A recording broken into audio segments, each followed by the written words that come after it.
আল্লাহ আমার রব, এই রবই আমার সব। আল্লাহ আমার রব, এই রবই আমার সব। দামে দামে তন মনে তারি অনুভব। আল্লাহ আমার রব, এই রবই আমার সব। আমাদের রব কয়জন বলেন? তিনি কে? আঙ্গুলটা উঁচা করে চিল্লায় তিনি কে? আরো জোরে তিনি কে? আল্লাহ এই জন্য কোরআনে আয়াত নাযিল করেছেন, কুল হুয়াল্লাহু আহাদ আল্লাহুস সামাদ লাম ইয়ালিদ ওয়া লাম ইউলাদ ওয়া লাম ইয়াকুল লাহু কুফুয়ান আহাদ। নবী মুহাম্মদুর রাসূলুল্লাহ সাল্লাল্লাহু আলাইহি ওয়াসাল্লামের কাছে কাফির মুশরিকরা এসে প্রশ্ন করে, মুহাম্মদ, আমরা আল্লাহ মানি, তুমি আল্লাহর দাওয়াত দাও, কোন আল্লাহর দাওয়াত দাও? আল্লাহ তাআলা আয়াত নাযিল করে জানাইলেন, আমার নবী এমন আল্লাহর দাওয়াত দেয় যে আল্লাহ এক এবং একক, এমন একক যে আল্লাহ পৃথিবীর কারো কাছে মুখাপেক্ষী নন, যে আল্লাহ পাক কারো বাবা না, যে আল্লাহ পাক কারো সন্তান না। আল্লাহকে কেউ জন্ম দেন নাই, আল্লাহ কাউকে জন্ম দেন নাই। আল্লাহ পাকের পরিচয় হলো ওয়ালাম ইয়াকুল লাহু কুফুয়ান আহাদ, আমার মালিক আল্লাহ পাকের সমকক্ষ জগতের কেউ না। তাইলে আমাদের আল্লাহ কয়জন? আরেকবার আঙ্গুলটা উঁচা করে, আমাদের আল্লাহ কয়জন? ভালো করে বুঝেন, আমাদের ঈমান আর ইহুদির ঈমান এক না, ব্যবধান আছে। আমাদের ঈমান আর খ্রিস্টানদের ঈমান এক না, ব্যবধান আছে। আমাদের ঈমান আর হিন্দু ভাইদের ঈমান এক না, ব্যবধান আছে। তারা আল্লাহর সাথে শিরিক করে, আমরা আল্লাহর সাথে শিরিক করি না। আমরা আল্লাহর ব্যাপারে বিশ্বাস হলো ইন্নাল্লাহা আলা কুল্লি শাইইন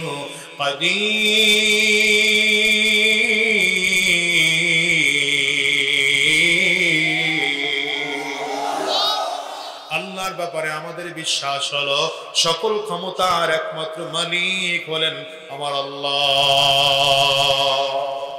ঠিক না? আমরা তো মুসলমান। এখন যে এই যুগের মুসলমান তো সব নামে মুসলমান। এখন তো মুসলমান কেমনে? আমার বাবা মুসলমান ছিল, দাদা মুসলমান ছিল, ওই সূত্রে আমিও মুসলমান। কি কথা কয় না তো? আমাদের এই যুগের মুসলমানেরা কয়জন কালিমা ঠিক করে জানে বলেন তো? কথা কয় না, কথা কয়। হ্যাঁ, কয়জন কালিমা ঠিক করে জানে? অথচ ডাক দিলে সব মুসলমান, পাক্কা মুসলমান। নামাজ পড়েন? না হুজুর পড়ি না। ইমানে মুফাসসাল জানেন? জানি না। ইমানে মুজমাল জানেন? পারি না। কালিমায়ে তাইয়্যিবা পড়েন? পারি না। কালিমাতুশ শাহাদা পড়েন? পারি না। ওই যে পাকিস্তান যুদ্ধের সময় পাকিস্তানি আর্মি মিলিটারিরা এসে জিজ্ঞাসা করে, তো মুসলমান হও? আমি মুসলমান হও, তো কালিমা বাতাও। এখন বাঙালি কালিমা পড়তে শুরু করছে, লা ইলাহা ইল্লা আনতা সুবহানাকা ইন্নী কুনতু মিনাজ জালিমিন। तो आर्मी मिलिट्री का ये तो कलीमा नहीं, ये तो मुसीबत का दुआ है और मैं तो मुसीबत में गिर रहा है। এটা তো মুসিবতের দোয়া, আমি তো মুসিবতে পড়ে রইছি। এলো বাঙালির অবস্থা। কি কথা বল না কেন?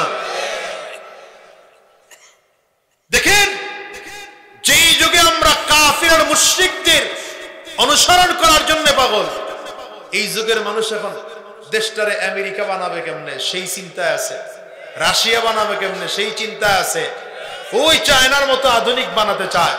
অথচ এদের খবর নাই আমেরিকা যখন আবিষ্কারই হয় নাই, আমেরিকা দেশের নামটাই যখন পৃথিবীতে আসে নাই, ওই দেশের মানুষগুলো যখন সাপ আর কুচ্চার ব্যাঙের সাথে বসবাস করত জঙ্গলে, সেই সময় গোটা পৃথিবী এই মুসলমান শাসন করেছে। হাত তুলে উঁচা করে বলো ঠিক কিনা?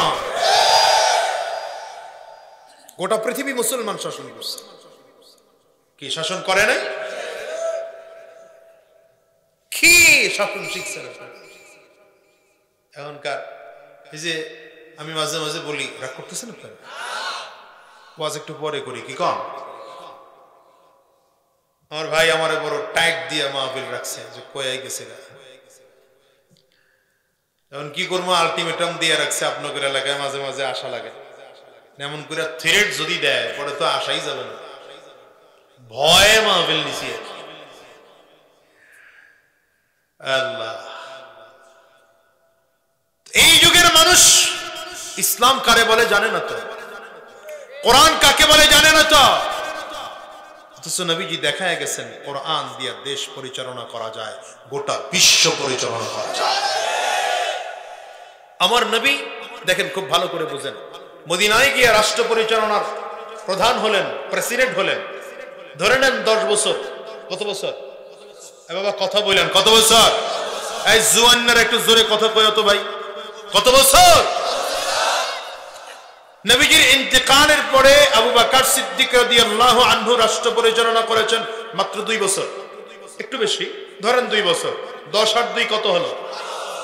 হযরত ওমর রাদিয়াল্লাহু আনহু রাষ্ট্র পরিচালনা করেছেন 10 বছর, কিন্তু হযরত ওমরের মাঝামাঝি, হযরত ওমর রাদিয়াল্লাহু আনহুর শাসন আমলের মাঝামাঝি, তো মাঝামাঝি যদি হয় 5 বছর, 12 আর 5 কত হলো? 17। মাত্র 17 বছর বয়সে মদিনার অবস্থান হলো এমন, মানুষ যাকাতের টাকা নিয়ে দাঁড়ায় থাকতো, যাকাত দিবে কার কাছে নেওয়ার লোক খুঁজে পাওয়া যেত না। বুঝেন নাই কথা? মানুষ যাকাতের টাকা নিয়ে দাঁড়ায় থাকতো, দিবে কার কাছে নেওয়ার লোক খুঁজে পাওয়া যেত না। তাইলে আবার বুঝেন, ইসলামী রাষ্ট্র যদি হয় দেশটা কত দ্রুত উন্নত হয়। পারবেন না ঠিক বলতে, আমি জানি, ঠিক বলার মতো কলিজা এদেশের মুসলমানের এখনো হয় নাই। যদি হইতো এদেশে বহু আগে ইসলাম কায়েম হয়ে যেত। দেখায় গেছেন আমার নবী, কে দেখায় গেছেন? এই কথা কয় না, কে দেখায় গেছে? কে সেই নবী? কে? নবী মুহাম্মদুর রাসূলুল্লাহ। চিৎকার করে জোরে আওয়াজ দিয়ে বলেন সাল্লাল্লাহু আলাইহি ওয়াসাল্লাম। वो मेरा नबी मेरा नबी मेरा नबी है, वो मेरा नबी मेरा नबी मेरा नबी है, वो जिसके लिए महफिल कौनैन सजी है, फिरदौस से बड़ी जिसके वसीले से बनी है। कष्ट है, असुविधा है, वो हाशिमी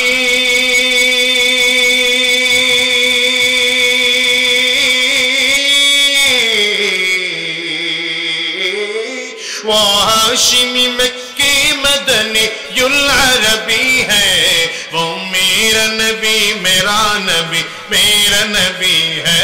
बोलें ना, वो मेरा नबी मेरा नबी मेरा नबी है, वो मेरा नबी मेरा नबी मेरा नबी है। अल्लाह का फरमान अलम नशरह लक सदरका, मंसूब है जी से वरफा नालक जिक्रका। আরে কুরআনুল কারীমে আমার আল্লাহ তাআলা 25 জন নবীর নাম নিয়েছেন, সবাইকে আল্লাহ তাআলা নাম ধরে ধরে ধরে ধরে ডেকেছেন। আমার নবীকে আল্লাহ কুরআনের কোথাও নাম ধরে ডাকেন নাই। সুবহানাল্লাহ। आदम अलैहिस्सलाम के अल्लाह नाम धरे डेकेছেন, या आदम उस्कुन अंत व ज़ौजुकल जन्ना। ईसा अलैहिस्सलाम को नाम धरे डेकेছেন, या ईसा बोले डेकेছেন। मूसा अलैहिस्सलाम को या मूसा बोले डेकेছেন। इब्राहिम अलैहिस्सलाम को या इब्राहिम बोले डेकेছেন। কিন্তু কুরআনুল কারীমের কোথাও আমার নবীকে আল্লাহ তাআলা ইয়া মুহাম্মদ বলে নাম ধরে ডাকেননি। আমার নবীকে ডেকেছেন আলাদা উপাধি দিয়ে, তাহা বলে ডেকেছেন, ইয়াসিন বলে ডেকেছেন, ইয়া আইয়ুহাল মুযাম্মিল বলে ডেকেছেন, ইয়া আইয়ুহাল মুদ্দাসসির বলে ডেকেছেন। আমার নবীর সাথে আল্লাহ তাআলা যখন কথা বলেন তো আল্লাহ তাআলা বলেন আলাম নাশরাহ লাকা সাদরাক ওয়া ওয়াদা'না আনকা বিজরাক আল্লাযী আনকাদা যাহরাক। আমার নবীকে পুরনো স্মৃতি যখন আল্লাহ তাআলা স্মরণ করিয়ে দেন তো আল্লাহ তাআলা বলেন আলাম ইয়াজিদিকা ইয়াতীমান ফাআওয়া ওয়া ওয়াজাদাকা দাল্লান ফাহাদা ওয়া ওয়াজাদাকা আইলান ফাআগনা। আল্লাহু আকবার, চিল্লা বলো না। আমার নবীকে যখন আল্লাহ তাআলা সান্ত্বনা দেন তো আল্লাহ তাআলা বলেন ওয়া রাফা'না লাকা যিকরাক ওয়া রাফা'না লাকা যিকরাক। ও আমার আল্লাহ আমার নবীকে কত সম্মান করে কথা বলে। अल्लाह का फरमान अलम नशरह लक सदरका मंसूब है जिसे वरफा लक जिक्रका। जिस जात का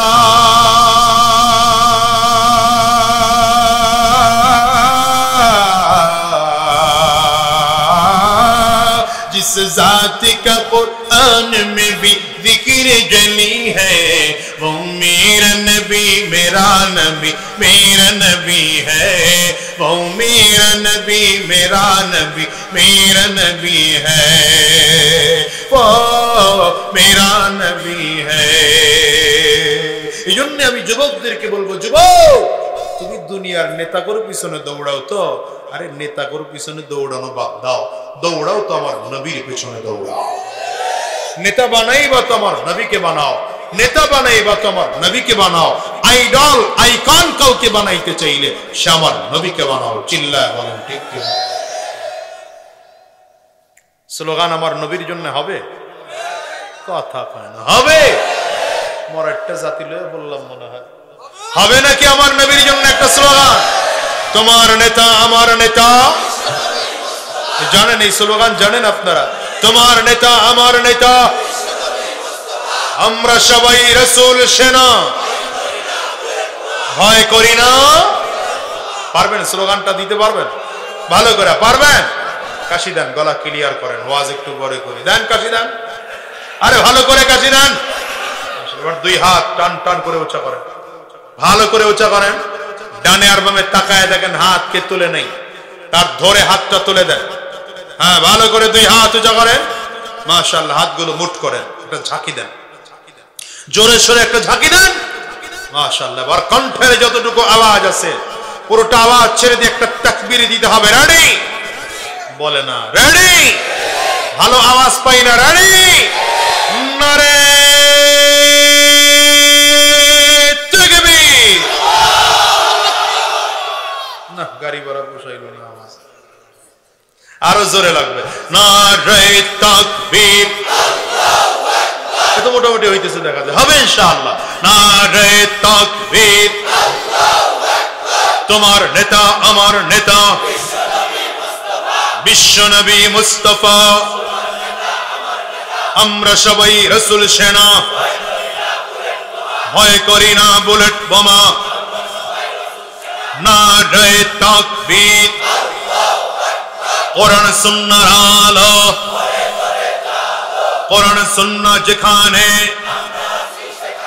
আলেম উলামা যেখানে, পীর বুজুর্গ যেখানে, সুদ ঘোষ যেখানে। কি কয়? আরে কথা কয় না তো, কি কয়? নাই তো, নাই তো। আসেনি আপনাদের এলাকায় সুদখোর, ঘুষখোর, মদখোর, ক্যাসিনোখোর? সবই তো আছে, আবার নাই কোন কেন? হ্যাঁ, সাউন্ড কি কমায় ফেলাইলা তুমি না কি করলো?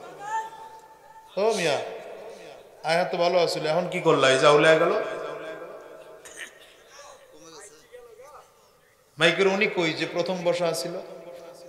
হেরে দরকার। আপনাদের এখানে সুদখোর নাই তো? আছে, এই জায়গা আছে। ঘুষখোর, মদখোর, ক্যাসিনোখোর, আল্লাহ হেফাজত করে। থাকলে অন্তত এইখান থেকে তওবা করে বিদায় হতে হবে। আমরা সুদ, ঘুষ, মদ, জুয়া এই জাতীয় হারাম কাজের সাথে যুক্ত থাকতে পারি? আসতে বলে পারি? রাগ করলেন ভাই? আমরা তো রবকে চিনি না, অথচ রবের প্রতি কাফির মুশরিকরা কেমন করে ঈমান আনে দেখেন। আমেরিকার এক ডাক্তার, লোকটা ধর্মীয় ভাবে নাস্তিক। ধর্মীয় ভাবে লোকটা কি? কথা কয় না? ধর্মীয় ভাবে লোকটা আল্লাহ বলতে কেউ নাই, বিশ্বাসই করে না আল্লাহকে। এই লোকটা অনেক বড় মাপের ডাক্তার ছিল, বড় বড় অপারেশন গুলো লোকটা করতো। একবার এক রোগের ওপেন হার্ট সার্জারি করার জন্য অপারেশন থিয়েটারে ঢুকছে।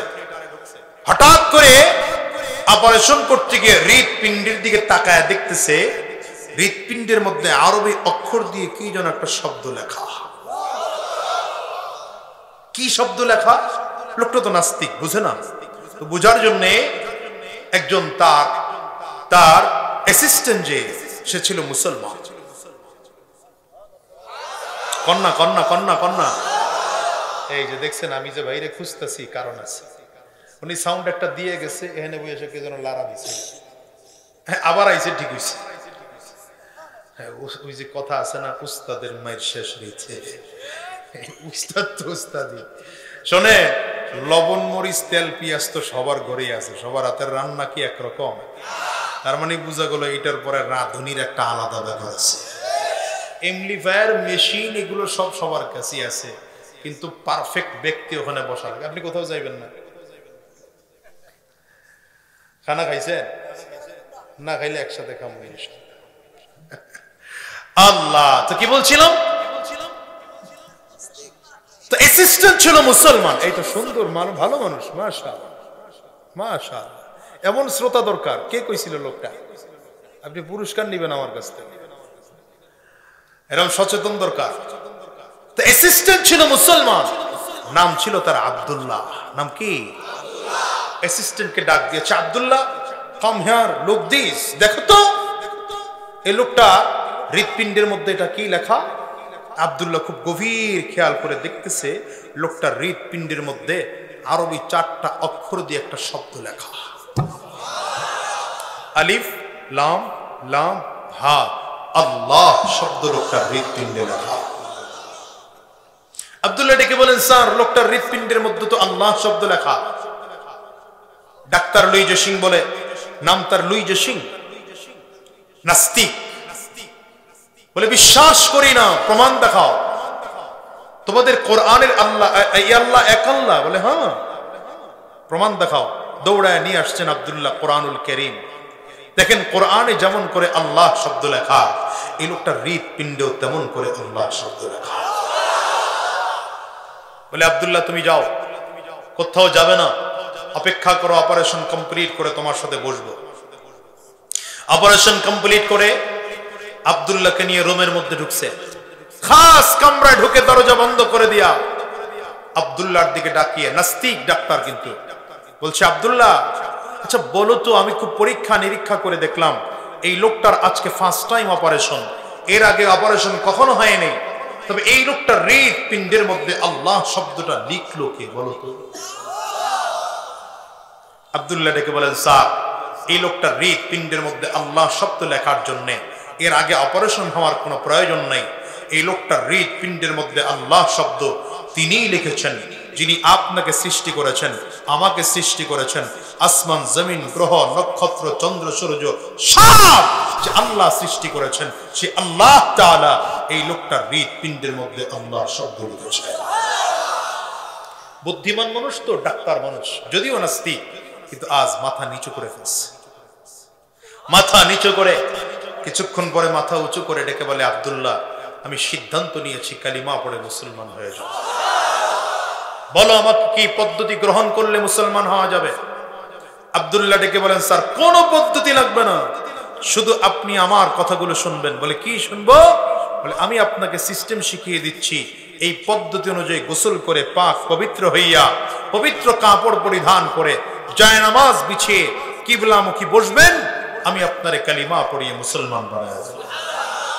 বাস আব্দুল্লাহর কথা অনুযায়ী ডাক্তার লুইজে সিং, নাস্তিক মানুষ, আজকে ওযু করার জন্য গিয়েছে, গোসল করার জন্য গিয়েছে, ইসলামের পদ্ধতি অনুযায়ী গোসল করে পাক পবিত্র হইয়া এবার পবিত্র কাপড় বিছায়া কিবলামুখী বসে গেছে। আব্দুল্লাহ এখন পড়ে, স্যার পড়েন লা ইলাহা, পড়েন না আপনারাও পড়েন, লা ইলাহা ইল্লাল্লাহু মুহাম্মাদুর রাসূলুল্লাহ,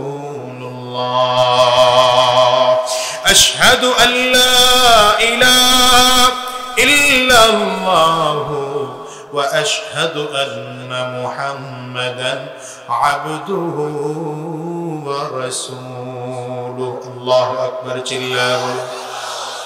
কালিমা পড়ে ডাক্তার লুইজে সিং মুসলমান হয়ে গেল। এবার ডেকে বলে, আব্দুল্লাহ শোনো, আমার এখন দায়িত্ব কি? বলো দায়িত্ব কি? আব্দুল্লাহ ডেকে বলেন, স্যার এখন আপনার দায়িত্ব হলো 5 ওয়াক্ত নামাজ আদায় করা, কারণ ঈমানের পরে দ্বিতীয় নম্বর কাজ হলো 5 ওয়াক্ত নামাজ আদায় করা। এই আব্দুল্লাহ, কেমন করে নামাজ পড়বো? জীবনে কোনোদিন নামাজ আমি পড়ি নাই, নামাজ কেমন করে পড়তে হয় জানি না। আব্দুল্লাহ ডেকে বলেন, স্যার টেনশন করবেন না, আমি যদি আপনার সাথে থাকি ধীরে ধীরে ধীরে ধীরে আপনারে নামাজের পদ্ধতি শিখিয়ে দেব। তবে আপাতত আপনাকে 2 রাকাত নামাজ কেমন করে পড়তে হয় আমি আপনাকে শিখিয়ে দিচ্ছি। বলে আব্দুল্লাহ ইমামতির মুসাল্লায় দাঁড়িয়েছেন, ডাক্তার লুইজি সিং পেছনে মুসল্লির মুসাল্লায় দাঁড়িয়েছেন। আব্দুল্লাহ ইমামতির মুসাল্লায় দাঁড়ায়া মালিকের দরবারে নামাজ পড়ার জন্য দাঁড়িয়েছেন। আল্লাহু আকবার বলে সূরাতুল ফাতিহা পড়তে আরম্ভ করেছেন। এই মজার তিলাওয়াত, সূরাতুল ফাতিহা তিলাওয়াত শেষ করে এইবার আবার সূরা মিলাইতে আরম্ভ করেছেন। মুসলমান রে বলেন তো, কোরআন তিলাওয়াতে মজা আছে না? আমি তো চ্যালেঞ্জ করে মাঝে মাঝে বলি, পৃথিবীর এমন কোন গান নাই যে গান 2-4 বার শোনার পরে আর ভালো লাগে। এই যুবকরা কথা কও না কেন? পৃথিবীতে এমন কোন কবিতা নাই যে কবিতা 2-4 বার শোনার পরে আর ভালো লাগে। কিন্তু আমার আল্লাহ পাকের কালাম এমন এক মজার কালাম, আমার এক মধুর কালাম, যতবার তিলাওয়াত করে ততবার মজা, যতবার শুনি ততবার মজা। বরঞ্চ হিসাব করে দেখবেন, এই যে 50-60 বছরের মুরব্বীরা এখানে বসা আছেন, ওনাদেরকে যদি প্রশ্ন করি, বাজার এই 50 বছর ধরে প্রতিদিন প্রতি রাকাত নামাজের মধ্যে একই সূরার তিলাওয়াত শুনতেছে, আপনার কাছে কি শুনতে খারাপ লাগে না? আল্লাহর বান্দা মুরব্বী বাজানরা উত্তর দিবে, না না না না, যতবার তিলাওয়াত শুনি ততবারই মজা। আমি এই জন্য বলি, আপনাদের মসজিদের ইমাম সাহেবের তিলাওয়াতে একরকম মজা, টাঙ্গাইল শহরের ইমাম সাহেবের তিলাওয়াতে আরেক রকম মজা, ঢাকায় চলে যাবেন ইমাম সাহেবের তিলাওয়াতে আরেক রকম মজা, ঢাকা জাতীয় মসজিদ বাইতুল মুকাররম মসজিদ ইমাম সাহেবের তিলাওয়াতে আরেক রকম মজা। যদি মদিনাতুল মুনাওয়ারায় যান, মদিনাতুল মুনাওয়ারার ইমাম সাহেবের তিলাওয়াতে আরেক রকম মজা। যদি কাবায় আমার মালিক কোনদিন আপনারে নিয়ে যায়, কাবার ইমাম সাহেবের তিলাওয়াতে আরেক রকম মজা। বিশেষ করে কাবার প্রধান ইমাম শেখ আব্দুর রহমান আস-সুদাই যখন তিলাওয়াত করেন, আমার কাছে মনে হয় আসমান থেকে আল্লাহর কালাম এই মুহূর্তে নাজিল হয়। ঠিক কিনা? চিল্লে কানা আলহামদুলিল্লাহ রাব্বিল আলামিন। কেমন করে তিলাওয়াত করে না? এখন তো আমার বয়স বাড়ছে, আগের মতো বাড়ি না। তবে এক সময় শেখ আব্দুর রহমান আস-সুদাইসের তিলাওয়াত নকল করার চেষ্টা করতাম, পারতাম মোটামুটি। এমন এক মধু আল্লাহ এই বান্দার কণ্ঠে দিছে, মনে হয় যেন আসমান থেকে এখন মাত্র আয়াত নাজিল হচ্ছে। একটু জিকির করেন, লা ইলাহা